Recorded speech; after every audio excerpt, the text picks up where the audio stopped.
Now, before we start off, I'm gonna make it clear that I'm not speaking in general terms. Anyway, over the years, I've heard a lot of complaints on the black side of the geek realm, right? Complaints about not seeing themselves and not seeing themselves as the main characters or not being in certain types of genres or stories. Now, a lot of those said complaints are actually valid and they have a lot of truth to them. But at the same time, there's also a lot of indecisive motherfuckers who just can't seem to make up their minds about what it is that they want. Like peep this, right? I saw this meme not too long ago, or it was like a meme or a post. And it was talking about how, some black people always want black stories to have some kind of deep meanings behind them, and how they, on the other hand, just want to see, niggas fighting demons or dragons or some shit, right? Now, make no mistake, I understand that not every single black story has to be like that. Black stories can just be some regular adventure type stuff too. Every story that's about us doesn't need to be super deep and philosophical, especially if it's a kid story. But see, the thing is, many of these same people who complain that we either quote unquote don't have stories like these are the same ones who, when said stories present themselves, these people are nowhere in sight. Now, like I said, I'm not speaking in general terms, so it's not all black people or all black geeks who act like this. I'm just saying, bro, you know how many black sci-fi and fantasy writers go unnoticed or get slept on and underappreciated? You know how many stories go on and barely get any real mention? How many black artists that I follow who make dope ass artwork, but they've been stuck at 230 something followers. Meanwhile, the black artists who built their name off of making black versions of all the non-black characters got tens of thousands, if not hundreds of thousands of followers. So it's more about having self-inserts as opposed to actual representation. You don't find it at least a little bit mystifying and even funny that it seems like black geeks, again, not all of them, but a lot of black geeks or supposed black geeks only seem to quote unquote care about sci-fi, horror, and fantasy when the story isn't about black people. It's only when the story has nothing to do with black people that they want to complain about not seeing any black people in it or not feeling seen or represented in said story. Cats want to complain about Tolkien not making Lord of the Rings about black people, and I'm like, that story's not about us. It's that simple. It was meant to be Tolkien's way of creating a mythology for England to replace all the stuff that was lost due to a whole bunch of past events that caused a lot of their folklore to just be, destroyed or just went missing. And there's nothing wrong with that idea. Now, he didn't say that no other races of people exist in the Lord of the Rings universe. It just wasn't their stories that were being told. I don't know why people think that every single story has to be ultra diverse or have a little bit of everything in it. Not every cast of characters is gonna look like the front cover of a college textbook. Whether or not a story is diverse all depends on what the story is about and what the author actually wants to write about. Nothing more, nothing less. You got some stories that are gonna be diverse, and then other stories will be concentrated to a very specific group of people, and nothing is inherently bad about either one. Now, speaking of self-inserts, it's funny how some black nerds will say that they're tired of, stories about black people going through oppression or ghetto hood movies or some sad shit or something that's, it involves black people, but it's has a really political plot to it.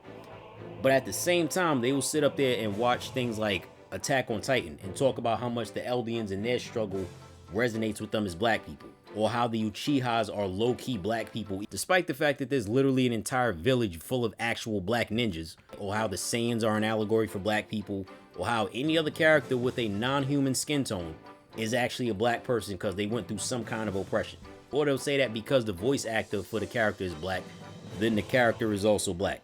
Nah, these characters is low-key niggas though. This shit right here is about us, bro. All this stuff about liking stories because they remind you of you. Yet you're supposedly tired of all these stories talking about black people being oppressed. Sounds to me like somebody lying their ass off right now and just chatting for the sake of chatting. The representation argument ain't even about representation. It's really more about wanting to be the main character or the focal point of somebody else's story. You got black people who want their own shit and not some hand-me-down stuff. And then you have black people who act like they want their own shit, but really they just want hand-me-downs. Either that or they want to act as if it's somebody else's job to write a story for black people. When those black geeks say that they want to feel represented in sci-fi and fantasy, they don't mean they want something that's Afrofuturistic or some shit like that. What they mean is that they want something more Viking or Celtic oriented.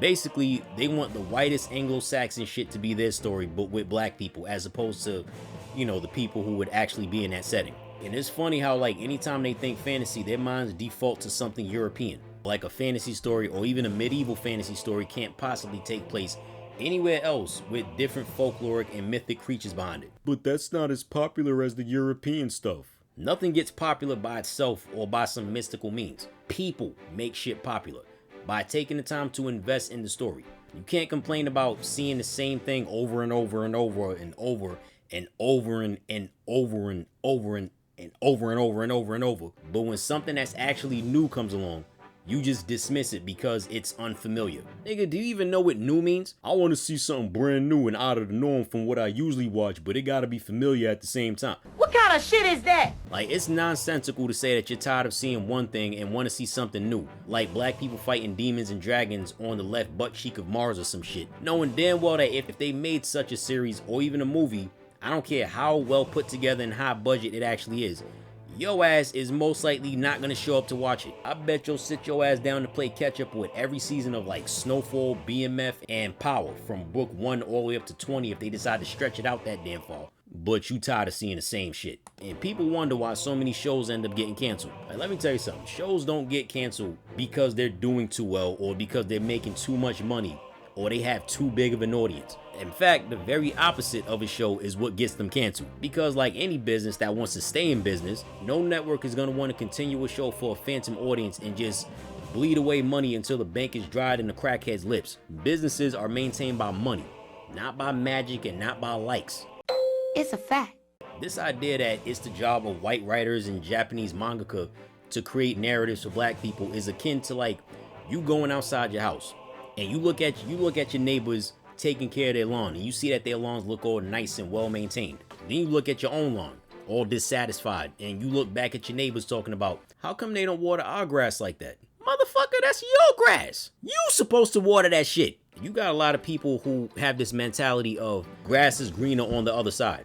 Truth of the matter is, grass is green wherever grass is watered. If you don't water it, it won't be healthy. If you don't keep certain elements away from it, it'll get damaged. You got keep dogs off the grass signs for a reason. Dogs tend to like pissing on plants. They got some really acidic piss, and it kills the plants. That's where all them yellow and gray blotches be coming from. That's the reason why your lawn got bald spots. Oh, alopecia looking ass lawn. Young ass, old ass looking ass lawn. Oh, bald headed ass sidewalk. Moral of the story, black people getting better in different stories is nobody's job except ours. Now, if somebody who's non-black happens to write a story like that, then that's cool.